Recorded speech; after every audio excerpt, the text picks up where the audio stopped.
Hi and hello everyone, this is பெஸ்லின் from பெஸ்லின் math easy channel. Welcome to all. எல்லோரும் எப்படிமா இருக்கீங்க? இன்றைக்கி 8ஆம் வகுப்பு கணிதம் சாப்டர் 1 எண்களில் பயிற்சி 1.4 அதில் செகண்ட் சம் பார்க்க போகிறோம். ட்ரூ ஆர் ஃபால்ஸ், சரியா தவறா அப்படின்னு சொல்லணும். First subdivision, when a square number ends in 6, its square root will have 6 in the unit place. இது என்ன ட்ரூ ஆர் ஃபால்ஸான்னு கேட்டிருக்காங்க. அதாவது ஒரு ஸ்கொயர் நம்பர் வந்து 6ல் முடியுதாம், அதோட ஸ்கொயர் ரூட்டும் கண்டிப்பாக அதோட யூனிட் பிளேஸும் 6ஆக தான் இருக்கும் அப்படின்னு சொல்லி கேட்குறாங்க.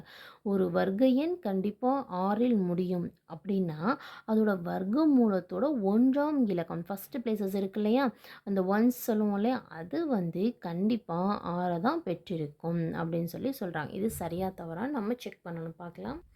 இப்போ பார்க்கலாம். 1 ஸ்கொயர் பண்ணால் 1 தான், 2னா 4, 3னா 9, 4 ஸ்கொயர் பண்ணும்போது என்ன கிடைக்குது நமக்கு? 16 கிடைக்குது. அப்போ இதோட யூனிட் பிளேஸ் என்ன? 6. பட் இங்கே ஸ்கொயர் ரூட் என்ன இருக்குது? 4 இருக்குது. அகெயின் அப்படியே பார்க்கும்போது இங்கே என்ன இருக்குது? 6 இருக்குது. அப்போ இங்கே ஸ்கொயர் 6ல் இருக்குது, பட் அதோட ஸ்கொயர் ரூட் வந்து என்ன இருக்குது? 6 இருக்குது. பட் இங்கே 6ல் முடியும் போது இங்கே என்ன இருந்தது? 4ஆக இருந்தது. ஆனால் இங்கே 6ல் முடியும் போது இங்கே 6ஆக இருக்குது. இப்போ நெக்ஸ்ட்டு பாருங்கள், இங்கே என்ன இருக்குது? ஆக்சுவலாக அடுத்தது இங்கே பார்க்கலாம். இங்கே தான் 6ல் முடிஞ்சிருக்கு. இப்போ இங்கே 6ல் முடியும் போது இங்கே என்ன இதில் முடிஞ்சிருக்கு? 4ல் முடிஞ்சிருக்கு. ஆனால் அவங்க என்ன சொன்னாங்க? இங்கே 6ல் முடியும் போது அதோட ஸ்கொயர் ரூட்டும் 6ஆக தான் இருக்கும்னு சொன்னாங்க. ஆனால் இங்கே ஸ்கொயராக 6ஆக இருக்கும் போது ஸ்கொயர் ரூட் 4ல் முடிஞ்சிருக்கு. இங்கே 6ஆக இருக்கும் போது இங்கேயும் 6ஆக இருக்குது.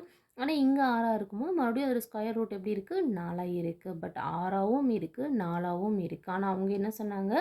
6ல் மட்டும்தான் முடியும்னு சொன்னாங்க. பட் கண்டிப்பாக அந்த ஸ்டேட்மெண்ட் வந்து ராங் ஸ்டேட்மெண்ட். அப்போது அது வந்து ஃபால்ஸ் ஸ்டேட்மெண்ட். அப்போ இந்த கிவன் ஸ்டேட்மெண்ட் வந்து ஃபால்ஸ்னு ரைட் பண்ணுங்கள், தவறு. ஓகேவா? செகண்ட் சப்டிவிஷன், ஒரு வர்க்க எண்ணானது கடைசியில் ஒற்றைப்படை எண்ணிக்கையிலான பூஜ்ஜியங்களை பெற்றிருக்காது அப்படின்னு சொல்கிறாங்க. A square number will not have odd number of zeros at the end. அப்படி இந்த ஸ்டேட்மெண்ட் ட்ரூ ஆர் ஃபால்ஸ். இப்போது ஒரு நம்பர் எழுதுகிறேன். எது என்ன சொல்லியிருக்காங்க? ஒற்றை எண்ணிக்கையிலான பூஜ்ஜியங்களை பெற்றிருக்காதாமா.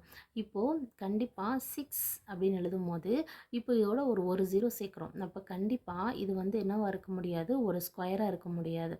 16 சொல்லும்போது என்ன பண்ண முடியாது? ஸ்கொயராக கண்டிப்பாக இருக்க ஒரு பர்ஃபெக்ட் ஸ்கொயராக இருக்க முடியாது. இப்போ இதே இது இன்னொரு நம்பர் எடுத்துக்கலாமே. இப்போ 4ன்னு எடுக்கிறோம். 4 எடுக்கும்போது கண்டிப்பாக 40ல் வந்து வராது. 6 × 6 தான் என்ன கிடைக்கும் நமக்கு? பர்ஃபெக்ட் ஸ்கொயர்னால் 36ன்னு கிடைக்கும். அப்போது 40ங்கிறது கண்டிப்பாக ஒரு பர்ஃபெக்ட் ஸ்கொயர் இருக்காது. அதே இது இன்னொரு 0 போடுறோம். அப்போது 2 zeros. அப்போ என்ன வந்துருச்சு?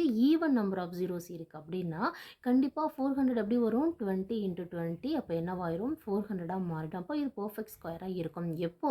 ஈவன் நம்பர் ஆஃப் ஜீரோஸ் இருக்கும் போது தான் அது வந்து ஒரு பர்ஃபெக்ட் ஸ்கொயராக கண்டிப்பாக இருக்கும். அதான் சொல்லியிருக்கோம். அப்போ ஒற்றைப்படை எண்ணிக்கையான பூஜ்ஜியங்களை பெற்றிருக்காதுங்கிறது ஸ்டேட்மெண்ட் வந்து ட்ரூ ஸ்டேட்மெண்ட். ஓகேவா?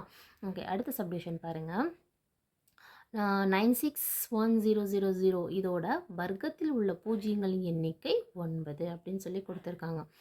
The number of zeros in the square of 91000 is 9. இது ட்ரூ ஆர் ஃபால்ஸ்? ஆக்சுவலாக எத்தனை ஜீரோஸ் இருக்குது? 3 ஜீரோஸ் இருக்குது. அப்போ இந்த நம்பரை அகெயின் இதே நம்பரில் நம்ம மல்டிபிள் பண்ணும்போது கண்டிப்பாக 3 ஜீரோ இருந்துச்சுன்னா நமக்கு 6 ஜீரோ தான் கிடைக்கும். ஆனால் அவங்க 9 சொல்லியிருக்காங்க. இது தப்பு, wrong statement. So the statement is wrong. So தவறுன்னு எழுதிடுங்க, ஃபால்ஸ். ஓகே, அடுத்து 75இன் வர்க்கமானது 4925 ஆகும். அதாவது 75 வர்க்கம். அப்போனா 75 × 75 வந்து 4925ன்னு சொல்கிறாங்க. இதை கண்டிப்பாக மல்டிபிள் பண்ணி பார்த்தா நமக்கு தெரிஞ்சிடும் சரியா தப்பான்னு சொல்லி. இப்போ பாருங்கள், 75 × 75. அப்போது 5 5s are 25, 5 ரிமைனிங் 2. அப்போது 7 5s are 35, 2 ஆட் பண்ணால் 37 கிடைச்சிடும். Again 7 × 5 பெருக்குன்னா 7 5s are 35, 5 3. அடுத்து 7 7 49, 49ஓட இந்த 3 ஆட் பண்ணால் நமக்கு 52 கிடைக்கும். இப்போ ஆட் பண்ணலாமா? இந்த 5 அப்படியே வந்துடும். இங்கே என்ன இருக்குது? ஆக்சுவலாக 7 5 கூட்டும் போது நமக்கு என்ன கிடச்சிரும்? 12, 2 மிச்சம் 1, 4 4 2 6, இந்த 5 அப்படியே வந்துடும். அப்போது நமக்கு என்ன கிடைக்குது? 5625 கிடைக்குது. ஆனால் அவங்க என்ன சொல்லியிருக்காங்க கொஸ்டினில்? 4925ன்னு சொன்னனால இந்த ஸ்டேட்மெண்ட் வந்து ஃபால்ஸ் ஸ்டேட்மெண்ட். ஸோ இது வந்து எப்படி இருக்குது? ராங். அப்போ ஃபால்ஸ்ன்னு எழுதிக்கோங்க, தவறு.